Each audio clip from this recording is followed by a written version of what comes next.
Hello दोस्तों, स्वागत है आपका आपके पसंदीदा यूट्यूब प्लेटफॉर्म पे, जहाँ पे हम उपस्थित हैं एक नए आर्टिकल के साथ जो कि आपके एग्ज़ाम्स के लिए बहुत ही ज़्यादा इम्पोर्टेंट है। और मॉडर्न हिस्ट्री में आप लोगों ने पढ़ा होगा, जहाँ से मिडिएवल हिस्ट्री समाप्त होता है और मॉडर्न हिस्ट्री शुरू होता है, वही वाला टॉपिक जो है मुख्यतः है, जो कि गवर्नमेंट कुछ चेंज की है उसमें नाम में, जिसके चलते है आर्टिकल में बना हुआ है। तो दोस्तों, मैं बात कर रहा हूँ मुख्य रूप से यह आर्टिकल जो है विलियम फोर्ट के बारे में, फोर्ट विलियम्स के बारे में। तो इसका नाम बदलकर अभी विजय दुर्ग रख दिया गया है। तो इसके इतिहास के बारे में हम लोग थोड़ा सा जानकारी संक्षिप्त रूप में रिकॉल करेंगे और थोड़ा सा ये रखेंगे कि चूँकि अब न्यूज़ में बना हुआ है आर्टिकल्स, तो यहाँ से प्रश्न प्रीलिम्स में बनने की ज़्यादा संभावनाएँ हैं। ठीक है, तो जल्द से जल्द जुड़िए और ज़्यादा से ज़्यादा शेयर कीजिए मुख्य रूप से। और चले हम लोग मुख्य रूप से इस टॉपिक पे। तो फोर्ट विलियम कॉलेज मुख्य रूप से देखा जाए तो फोर्ट विलियम था कहाँ पे? कोलकाता में। ठीक है, कोलकाता में। अब इसका इतिहास थोड़ा सा मैं बताने का प्रयास कर रहा हूँ।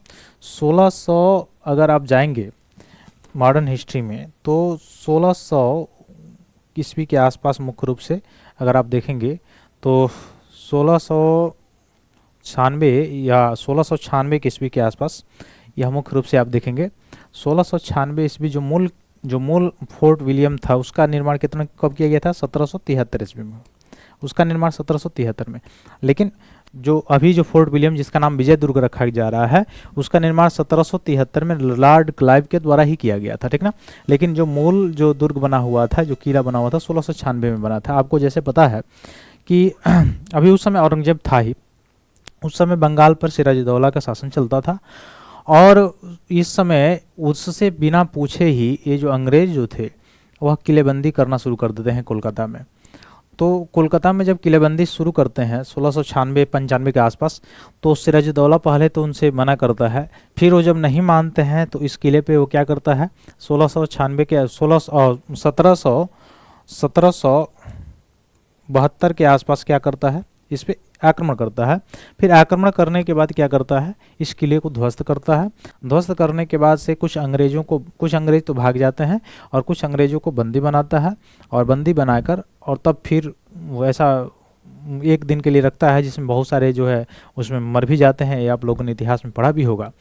उसके बाद से क्या होता है कि इसी के जो सिराजुद्दौला जो था, इसी के जो मुख्य रूप से साथी जो थे, साथ देने वाले जो लोग थे, जो मंत्री में थे, और ये आप लोग पढ़े होंगे मीर कासिम वगैरह से रिलेटेड, तो वो ये क्या करते हैं, अंग्रेजों का साथ देते हैं और साथ देने के कारण फिर एक बैटल होता है, युद्ध होता है, जहाँ से बंगाल का एक अस्तित्व ही बदल जाता है और अस्तित्व बदल के अपने अनुसार वो कठपुतली शासक को उस पर रखते हैं और वह उसके धीरे धीरे वह पूरा भारत को ही क्या कर लेते हैं, अंग्रेजी शासन में विलय कर लेते हैं।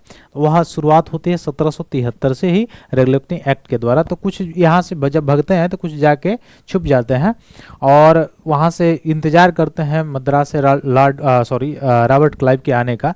रॉबर्ट क्लाइव जब उधर से आता है तब जाके क्या होता है, एक बैटल होता है और यह ऐसा युद्ध था जिसका परिणाम पहले से ही घोषित था।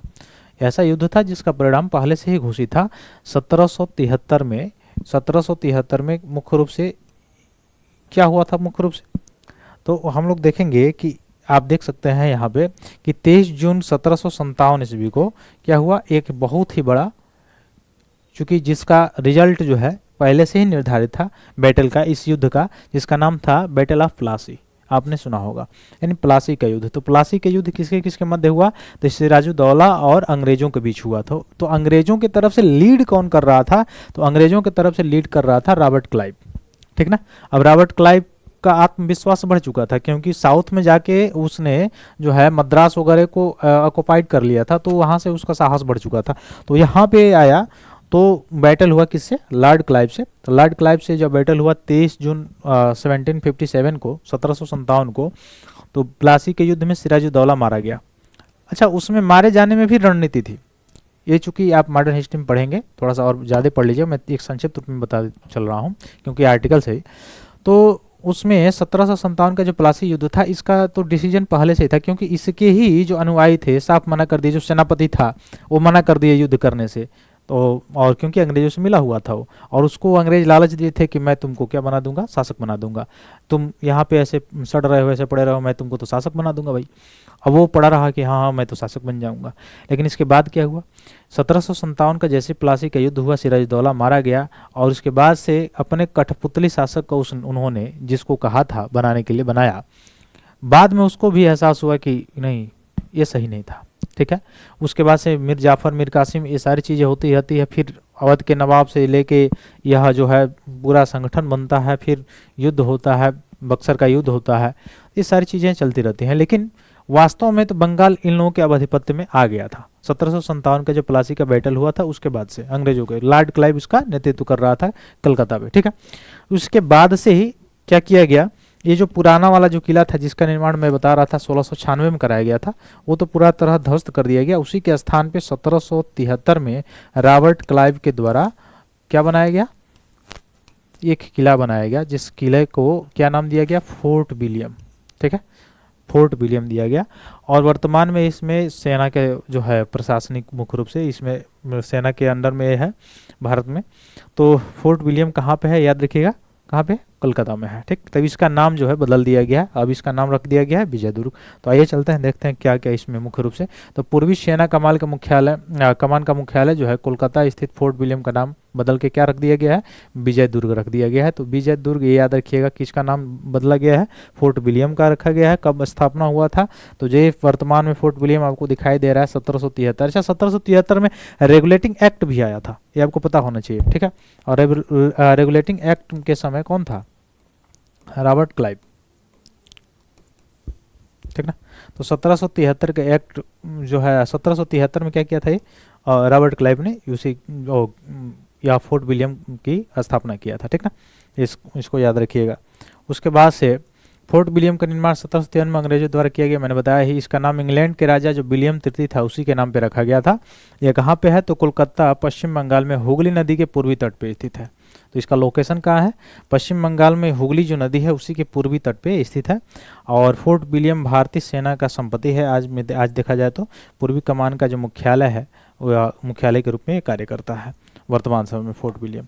अब इसी का नाम बदलकर क्या किया गया है, मुख्य रूप से विजय दुर्ग रखा गया है। तो मूल किला जो वहाँ पे था, मैंने पहले ही बताया आपको कि अंग्रेजी ईस्ट इंडिया कंपनी द्वारा 1696 में उसका स्थापना किया गया था मूल किले का, जो कि मुख्य रूप से सिराजुद्दौला के द्वारा उसको मुख्य रूप से क्या किया गया, कैदियों को ले जाया जाता था। और यही कारण है कि इसे कलकत्ता का ब्लैक होल गया, और यहाँ पे सिराजुद्दौला ने इस किले पे हमला किया था और कलकत्ता पे कब्जा भी किया था। फिर प्लासी के युद्ध के बाद सिराजुद्दौला का जो पतन हो गया तो इस किले को ध्वस्त कर दिया गया। उसके बाद से रॉबर्ट क्लाइव ने एक नया किला बनवाया, 1773 में बन के तैयार हुआ।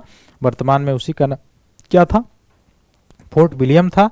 और इसी फोर्ट विलियम के नाम को चेंज करके मुख्य रूप से क्या बना दिया गया है, विजय दुर्ग, विजय दुर्ग। तो अब आपसे पूछेगा विजय दुर्ग कहाँ पे स्थित है, कलकत्ता में, ठीक है, पश्चिम बंगाल के हुगली नदी के पूर्वी तट पे है वही फोर्ट विलियम, जो 1773 में रॉबर्ट क्लाइव के द्वारा बनाकर तैयार किया गया।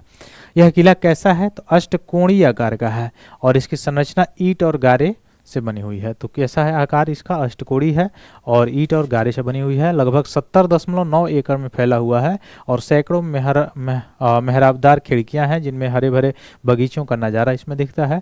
और इमारत की सतह पर पत्थरों का सावधानी पूर्वक बारीकी से काम जो है इसमें किया गया है। मुख्य रूप से ये इसकी मुख्य रूप से विशेषता थी, ठीक है। तो ये जानकारी आपको मुख्य रूप से जो आपके पेपर है उसके लिए इम्पॉर्टेंट है, मैंने संक्षिप्त में बताया है। आप जाके मॉडर्न हिस्ट्री का जो प्लासी का युद्ध था वहाँ से लेके और आगे तक जब बक्सर का युद्ध हुआ था उस समय तक का आप इतिहास जो है बिल्कुल अच्छे से पढ़ लीजिएगा, तो ये सारी चीज़ें आपको क्लियर हो जाएगा। बहुत बहुत धन्यवाद दोस्तों, जय हिंद।